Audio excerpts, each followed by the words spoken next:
Hello दोस्तों, आज होली है। आप सभी को रंगों का महापर्व होली का हार्दिक शुभकामनाएं। बट एक ये भी है कि एग्ज़ाम आने वाला है, तो हम लोग आज भी नहीं ऐसा छोड़ देंगे कि आज टॉपिक नहीं पढ़ेंगे। आज एक टॉपिक कंप्लीट करेंगे। तो स्टार्ट करते हैं। बिहार में राष्ट्रवादी एवं क्रांतिकारी भावना का प्रवेश, मुजफ्फरपुर बम कांड। बहुत इंपॉर्टेंट टॉपिक है, इसको देखिए, इसको याद रखिए। 30 अप्रैल 1908 ईस्वी को खुदीराम बोस और प्रफुल्ल चंद्र चाकी ने मुजफ्फरपुर के जिला जज D.H. किंग्सफोर्ड की हत्या का प्रयास किंतु धोखे से वकील प्रिंगले कैनेडी की पत्नी और बेटी की हत्या हो गई। ठीक ना, यहाँ पे गलती हो गया। देखिए क्या गलती हुआ। तो यहाँ पे मारना चाहता था किसी और को, मार दिए किसी और को। तो फिर क्या हुआ, तो पुलिस से बचने के लिए प्रफुल्ल चाकी ने 2 मई 1908 को मोकामा जाते समय रेलगाड़ी के डिब्बे में गोली मारकर आत्महत्या कर ली है। ठीक ना, प्रफुल्ल चाकी बहुत इंपॉर्टेंट है। खुदीराम बोस और प्रफुल्ल चंद्र चाकी के बारे में जानना बहुत इंपॉर्टेंट है। बिहार के अगर किसी भी एग्जाम्स की तैयारी कर रहे हैं तो उसके लिए बहुत इंपॉर्टेंट हो जा रहा है। और अब इस चैनल पे नए हैं तो चैनल को सब्सक्राइब करिए, वीडियो को लाइक करिए। हर दिन है एक टॉपिक कंप्लीट करना रहता है, तो रहता है, वहाँ होता है। ठीक, तो आगे बढ़ते हैं हम लोग। खुदीराम बोस पर भारतीय दंड संहिता की धारा 302 के अंतर्गत विशेष न्यायाधीश कर्नाटक के समझ मतलब सामने 9 जून 1908 तक मुकदमे की सुनवाई हुई, जिसमें मुजफ्फरपुर के कालिदास बसु खुदीराम बोस की तरफ से वकालत कर रहे थे। यहाँ पे याद रखिएगा कि किसके तरफ से वकालत कर रहे थे। आगे बढ़ते हम लोग। खुदीराम बोस को 18 वर्ष की आयु में 11 अगस्त 1908 को फांसी दे दी गई। कितना नंबर क्वेश्चन पूछा है, इसको याद रखिएगा।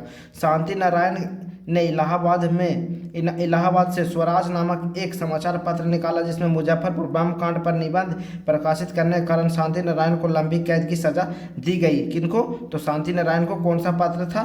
समाचार पत्र था, तो स्वराज था। ठीक है, अब हम लोग आगे देखते हैं। मुजफ्फरपुर बम कांड को हम लोग देखनी है और कुछ अन्य महत्वपूर्ण क्रांतिकारी गतिविधियां था। बहुत इंपॉर्टेंट हो जा रहा है। बिहार द्रोह मार निषेध, बिहार पुलिस किसी की तैयारी कर रहे हैं बिहार के, तो बहुत इंपॉर्टेंट हो जा रहा है। ठीक, यहाँ पर लाहौर षड्यंत्र के सरकारी गवाह फणींद्र नाथ घोष की हत्या बैकुंठ शुक्ल एवं चंद्रमा सिंह ने बेतिया में 9 नवंबर 1932 को कर दिया। यहाँ पे बेतिया याद रखिएगा। ठीक, बैकुंठ शुक्ला पर मुकदमा चला और उन्हें 14 मई 1934 को गया सेंट्रल जेल में फांसी दे दी गई।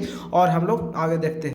आगे दिल्ली के फिरोज शाह कोटला मैदान में Hindustan socialist Republic association HSRA की बैठक में भाग लेने वाले फणींद्र नाथ घोष बिहार के इकलौते क्रांतिकारी थे। याद रखिएगा, बहुत इंपॉर्टेंट, मोस्ट इंपॉर्टेंट हो जा रहा है यहाँ पर।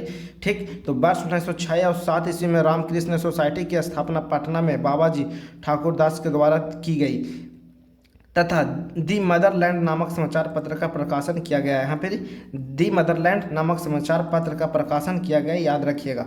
सचिंद्र सन्याल ने राष्ट्रवादी तथा क्रांतिकारी विचारों के प्रचार प्रसार के लिए वर्ष 1913 में पटना की अनुशीलन समिति की शाखा स्थापित की।